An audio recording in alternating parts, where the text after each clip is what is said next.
In a previous video I showed you how to use this big hump mold on the wheel to throw dishes and large covers or lids.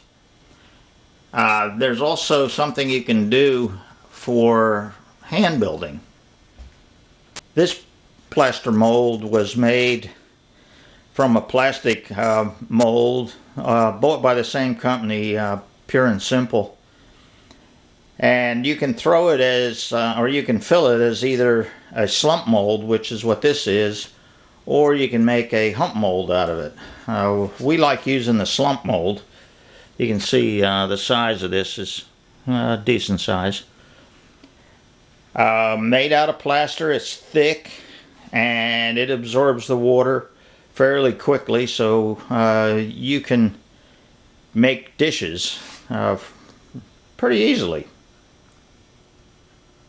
Today my wife made this dish in another one of these molds.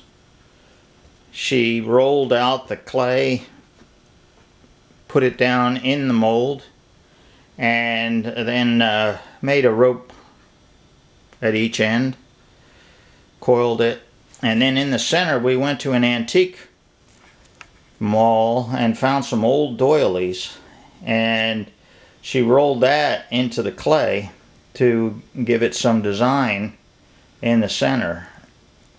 And I think that'll look really pretty with either a stain or a glaze.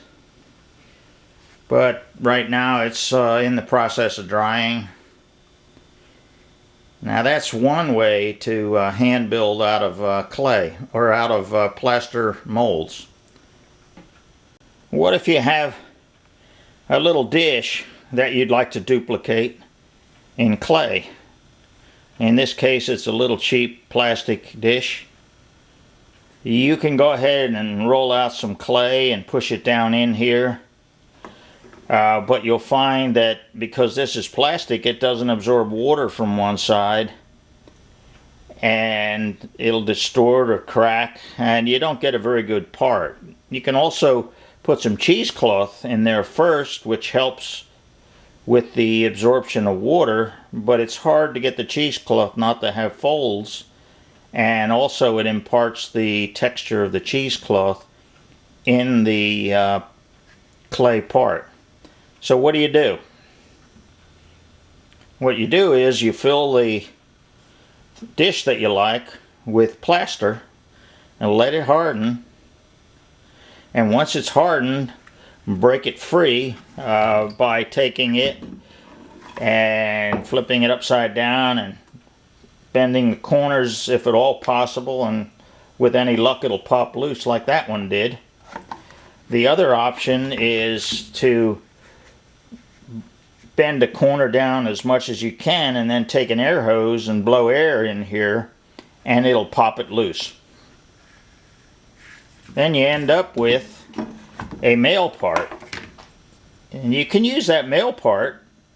It's made out of plaster. Let it dry for a week and then take a slab of clay, lay it over there, and hump or slump it down over the sides and form your dish. You can put your feet on or whatever you want to do at the same time.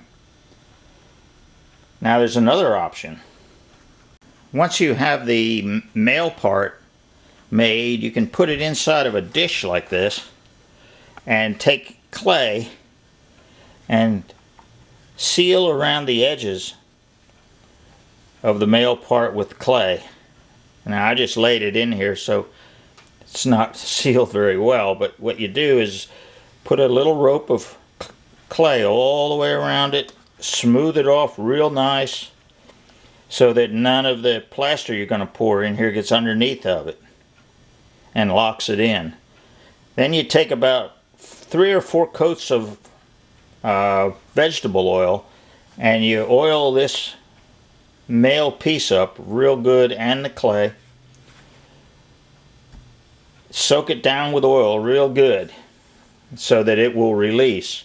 Then you pour this thing with plaster and maybe bring it about that far up above the top of this.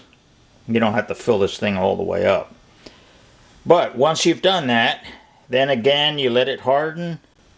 Then you pop it out of this dish or bowl.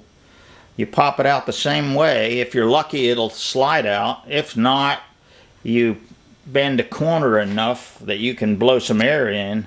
In this case, that's what I had to do. I blew 100-pound air in there and it popped it right loose. Now you end up with it like this. And you have two more choices. You can get in here and pry this centerpiece out, but you stand the chance of breaking this very fragile plaster, and then you have to cast another one of these. Or you got a nice big opening, you can blow air in there and pop it free again. Either way, it doesn't take very much plaster to make one of these.